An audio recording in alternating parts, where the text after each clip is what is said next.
नमस्कार, अपना उत्तराखंड में आप सभी का स्वागत है। मैं हूं नीलू। करते हैं खबरों की शुरुआत। तो किसानों के भारत बंद के दौरान देहरादून में कांग्रेस ने जमकर हाई वोल्टेज ड्रामा किया है। कांग्रेसी कार्यकर्ता घंटाघर की सड़कों पर बैठ गए, जबरन दुकानें भी बंद करवाई। घंटाघर पर जाम लगाने के दौरान कांग्रेसी कार्यकर्ता और जो प्रदेश अध्यक्ष थे प्रीतम सिंह को पुलिस ने गिरफ्तार कर लिया। साथ ही कई कांग्रेसी कार्यकर्ताओं को भी गिरफ्तार किया है। तो आज भारत बंद के दौरान कांग्रेसियों का हंगामा देखने को मिला। सड़कों पर उतरे, घंटाघर पर जाम लगाया, जबरन दुकानें बंद करवाई और इस दौरान जो प्रदेश अध्यक्ष है प्रीतम सिंह, उनको पुलिस ने गिरफ्तार किया। साथ ही जो उनके साथ कांग्रेसी कार्यकर्ता थे उनको भी गिरफ्तार किया गया। ये प्रॉपर कल ही से गाइडलाइन सबको इशू कर दिए गए थे। उसके हिसाब से पूरे जनपद को प्रॉपर जोन, सेक्टर, सब सेक्टर में बांटा गया है।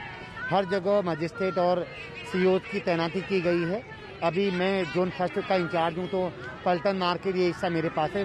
कांग्रेस का एक जुलूस मॉर्निंग में एक पूरा निकल चुका है मार्केट में, तो बहुत स्मूथली रहा। अभी यहाँ घंटाघर पे बैठे हैं, तो अब अगर बातचीत से हल नहीं निकलता है तो हम आगे जो लीगल एक्शन है वो लेने जा रहे हैं। सरकार ने कई बार वार्ता की, लेकिन वार्ता में बात नहीं बनी।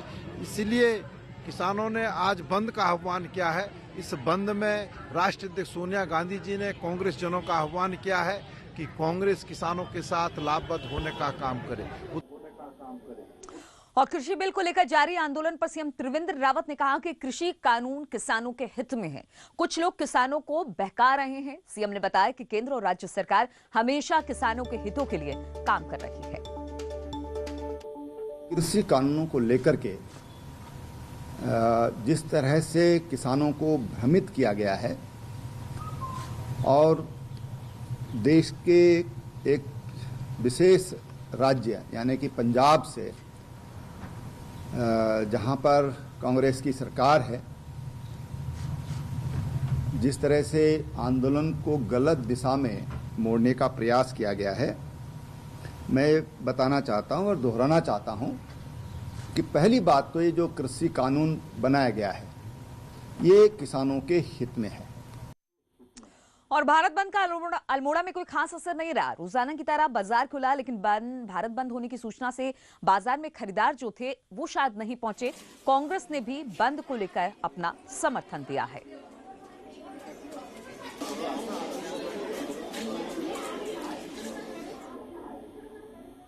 और पिथौरागढ़ में किसानों के भारत बंद का मिला जुला असर देखने को मिला। सुबह कई दुकानें बंद नजर आई, जबकि दिन चढ़ने के साथ कुछ दुकानदारों ने अपने अपने प्रतिष्ठान खोल दिए। बंद को व्यापार संघ के साथ ही विपक्षी दल कांग्रेस और आम आदमी पार्टी ने भी समर्थन दिया। यही नहीं, कुछ रूट पर वाहनों का संचालन भी प्रभावित नजर आया, जिस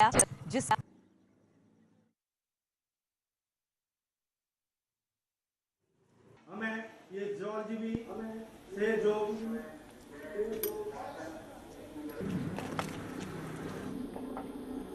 और किसान आंदोलन के चलते देहरादून में फल और सब्जी के थोक व्यापार की सबसे बड़ी निरंजनपुर मंडी में हलचल जो है थी वो कुछ बढ़ गई। कुछ किसान परेशान थे क्योंकि पंजाब से आलू, नासिक से प्याज, जम्मू कश्मीर से जो सेब आता था वो पर्याप्त मात्रा में नहीं पहुंच पा रहा था। तो दूसरी ओर उत्तर प्रदेश और आसपास के क्षेत्रों से आने वाली सब्जी आदि की आवक अचानक बढ़ गई। व्यापारी अब आसपास के क्षेत्रों या फिर लोकल से सब्जियां उठा रहे हैं। इसी का नतीजा रहा कि आज रोज की तुलना में ज्यादा सब्जी और फल मंडी में आए। देखो, किसान आंदोलन की वजह से फर्क तो सारा ही है। पूरे जहाँ से हमारा माल आता था वहाँ से माल पूरा नहीं आ पा रहा, सप्लाई भी उतनी नहीं हो पा रही। लोग दहशत में है, पता नहीं क्या होगा। जैसे मान लो हमारा राजस्थान से अमरूद आता था, 2 गाड़ी आनी तो एक ही गाड़ी कम ही आ रहा है, माल पीछे से ही कम आ रहा है। ऊपर से ठंड की वजह से भी थोड़ा कारोबार कम है।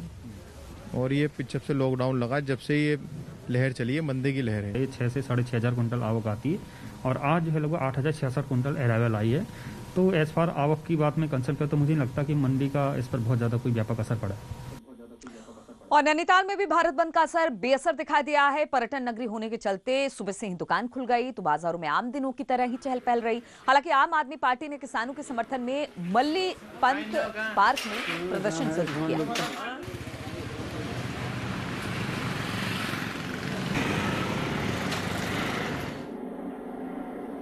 और गढ़वाल के प्रवेश द्वार ऋषिकेश में किसान यूनियन और विपक्षी दलों द्वारा समर्थित बंद सुबह से ही बेअसर नजर आया।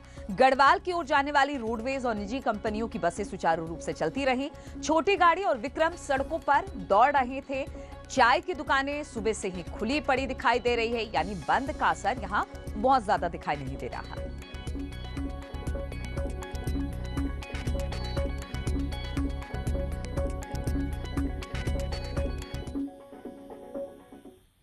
और बात टिहरी जिले की करें तो यहां पर भी भारत बंद का असर ज्यादा नहीं दिखा। रोजमर्रा की तरह सुबह से ही बसों, टैक्सियों और वाहनों की आवाजाही सुचारू रूप से चली।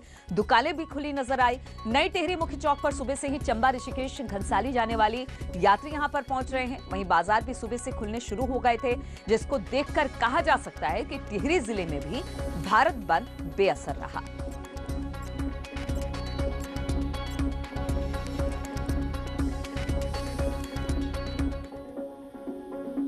और किसानों के समर्थन में भारत बंद का असर खटीमा में दिखा। किसानों के आंदोलन और भारत बंद का व्यापार मंडल ने यहां पर समर्थन किया, जिसके बाद आज सुबह से खटीमा के बाजार बंद दिखे। हालांकि इस दौरान कुछ दुकान खुली जरूर नजर आई।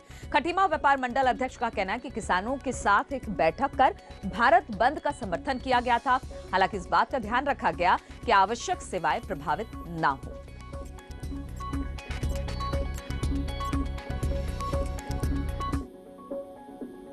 और कृषि कानून के खिलाफ किसानों की ओर से भारत बंद का कोटद्वार में मिला जुला सा असर देखने को मिला। भारत बंद के समर्थन में व्यापारियों ने दोपहर तक दुकानें बंद रखी। हालांकि 12 बजे के बाद बाजार खुलने शुरू हो गए और दुकानें फिर भी कुछ बंद रही है। कोटद्वार के सबसे बड़े झंडा चौक बाजार का जायजा लिया हमारे संवाददाता अनुपम भारद्वाज ने।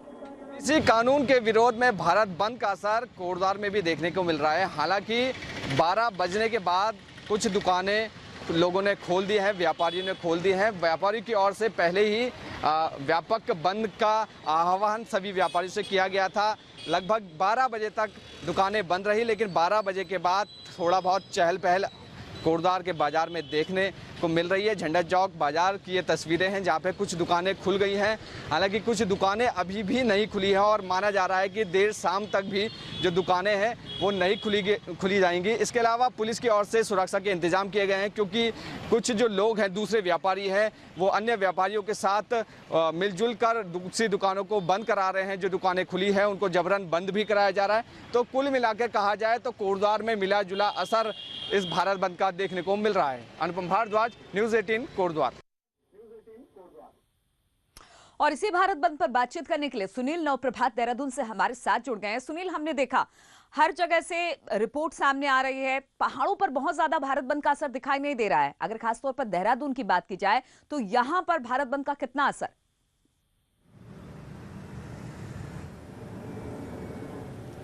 देखिए नीलू, हमने सुबह भी बताया था कि जो भारत बंद का असर अगर कहीं थोड़ा बहुत देखने को मिलेगा तो वो 5 जिलों में, खासकर जो मैदानी इलाके हैं। अगर हम पौड़ी ज़िले की बात करें तो जो कोटद्वार वाला एरिया है वो उत्तर प्रदेश की सीमा से लगा हुआ है। आपका देहरादून का हो गया, आपका विकास नगर का क्षेत्र है। इसके अलावा हरिद्वार, रुद्रपुर और उधम सिंह नगर का क्षेत्र है, जहाँ पर बड़े किसान भी रहते हैं। तो वहीं पर छुटपुट असर देखने को मिला। हालांकि देहरादून में भी बंद का मिला जुला असर है। करीब 10% दुकानें हमें बंद देखने को मिल रही हैं। आप देख सकते हैं कि ये देहरादून का आरा घर चौक चौराहा है और यहाँ पर अगर 2 दुकानें बंद हैं तो एक दुकान खुली भी है। ऐसा मिला जुला असर यहाँ पर देखने को मिल रहा है। आज कांग्रेस ने जरूर यहाँ पर प्रदर्शन किया, घंटाघर पर प्रदर्शन किया। उन्होंने पलटन बाजार में मार्केट बंद कराने की कोशिश की, लेकिन उनके व्यापारियों से भी झड़प हो गई और बाद में पुलिस ने इस पूरे बंद को निष्फल किया। जगह जगह छिटपुट उसमें हम देखते हैं तो प्रदर्शन चल रहे हैं। और नीलू, खासकर इसमें एक बात और देखने को मिली कि चाहे वो किसानों का प्रदर्शन हो, चाहे वो किसान प्रदर्शन कर रहे हो, क्योंकि आसरोड़ी चौक में भी तोमर गुट से जुड़े कुछ किसान आंदोलन कर रहे हैं। आसरोड़ी चेक पोस्ट पर ट्रक एसोसिएशन मोटर नगर में प्रदर्शन कर रही है। लेकिन इस सब में एक चीज़ देखने को मिली कि जो दुकानें भी बंद हैं वो कांग्रेस और भाजपा में ये पूरा आंदोलन बंट गया कि जो कांग्रेस के समर्थक हैं वो दुकानें बंद किए हुए हैं, वो प्रदर्शन कर रहे हैं। जो भाजपा और सुनील, और यही बात रही कि लोग सुबह से, चूंकि भारत बंद का ऐलान किसानों ने किया था, लेकिन जितनी जो सियासी पार्टियां हैं वो इसमें कूद पड़ी। विपक्षी पार्टियों ने किसानों का समर्थन दिया। शायद यही वजह रही कि लोग भारत बंद के नाम पर कम निकले या दुकानें कम खोली, लेकिन अब धीरे धीरे करके वो अपनी दुकानें खोल रहे हैं और लोग बाग अब सड़कों पर निकल रहे हैं।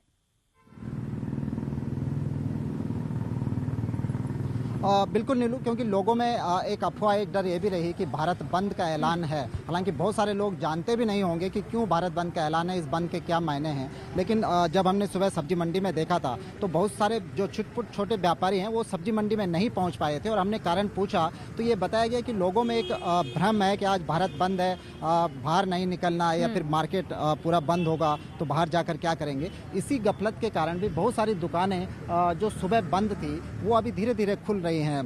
इसी आराघर चौक पर मैं पिछले आधे घंटे से खड़ा हूं, तो जो दुकानें बंद थी मैंने देखा कि एक दो दुकानें अभी भी खुलती हुई नजर आई। तो जैसे जैसे ये लोगों को ये पता लग रहा है कि बंद के क्या मायने हैं, ये किसने बंद का कॉल किया है, उसके अनुसार अब धीरे धीरे हम देख रहे हैं कि बाजार भी खुल रहा है। और देहरादून में करीब 10% के आसपास हम देखते हैं कि मार्केट बंद है। तो कुल मिलाकर ये पूरे प्रदेश बिल्कुल, तो लोगों को लग रहा था कि थोड़ा बचा जाए, चूंकि आज भारत बंद है इसलिए लोग सुबह सुबह नहीं निकले।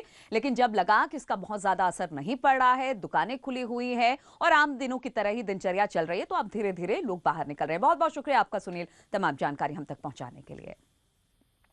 और दून वासियों के लिए स्मार्ट सिटी के तहत शहर में 30 स्मार्ट सिटी बसों को चलाने की तैयारी है। लेकिन इससे टेंशन विक्रम और ऑटो चालकों की अब बढ़ गई है। देहरादून को स्मार्ट सिटी बनाने के लिए जहां कसरत तेज है, तो वहीं अब लोगों को सहूलियत देने के लिए देहरादून में इलेक्ट्रिक बस भी आ गई है।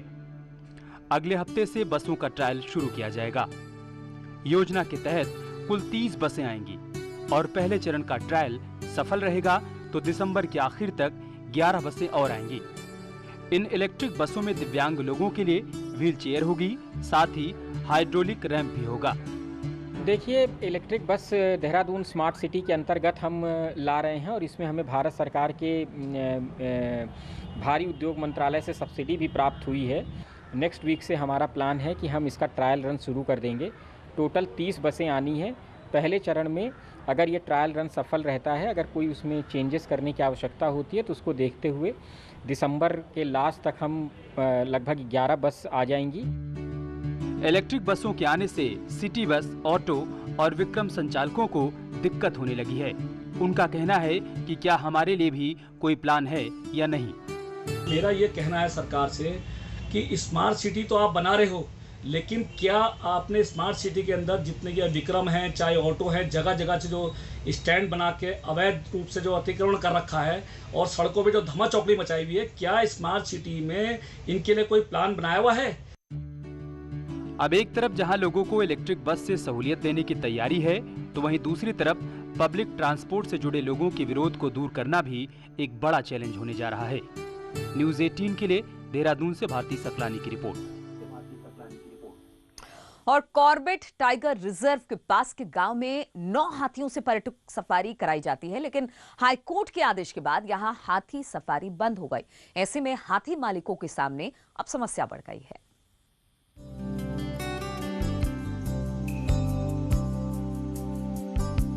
रामनगर के ढिकुली और मोहान में 9 निजी हाथियों से पर्यटकों को सफारी कराई जाती थी, लेकिन हाईकोर्ट ने साल 2018 में हाथी सफारी पर रोक लगा दी थी और इन हाथियों को रामनगर प्रभाग को सौंप दिया गया था। हालांकि बाद में हाथियों को उनके मालिकों को वापस दे दिया गया, लेकिन अब इन हाथियों को पालना इन मालिकों पर भारी पड़ रहा है। जी, गुजर बसर सफारी से ही चलता था सर। यहाँ पे एक हाथी का खर्च जो है महीने का 60,000 रुपये महीना है। एलिफेंट सफारी बंद हो गई जब से, ये हाथी बंद हो गए थे अचानक से। अब जो फिर वापसी कर दिया फॉरेस्ट डिपार्टमेंट ने हाथियों को, तो इनको पालना बहुत भारी पड़ रहा है सर। वहीं कॉर्बेट के पास हाथी सफारी नहीं होने से पर्यटक भी निराश हैं, जबकि कॉर्बेट प्रशासन इन हाथियों पर एलिफेंट गाइडलाइन को लागू करवाने का काम कर रहा है। हमें पता चला था यहाँ पे हाथी की भी सवारी होती है। सारे बच्चे बहुत एक्साइटेड थे हाथी की सवारी करने के लिए, पर यहाँ आके पता चला कि अभी हाथी की सवारी तो बंद हो रखी है, तो थोड़ा सी निराशा जरूर हुई है। हाथी स्वामी जो थे, जैसे जैसे हाईकोर्ट के आदेश से उनको उनकी अभिरक्षा में देने के लिए हमारे पास आदेश आए, तो अभी हमने हाथी मालिकों को उनके हाथी लौटा दिए हैं और ये एंश्योर कर रहे हैं कि वो एलिफेंट गाइडलाइंस का जो है पूर्ण पालन करें। एक हाथी पर महीने का लगभग 60,000 रुपए का खर्च आता है। मालिकों को उनके हाथी तो वापस मिल गए, लेकिन सफारी नहीं होने से ये हाथी भी मालिकों के लिए सफेद हाथी बनते जा रहे हैं। न्यूज़ 18 के लिए रामनगर से गोविंद पाटनी की रिपोर्ट। और रुकेंगे यहाँ पर छोटे से ब्रेक के लिए, बहुत जल्द लौटते हैं।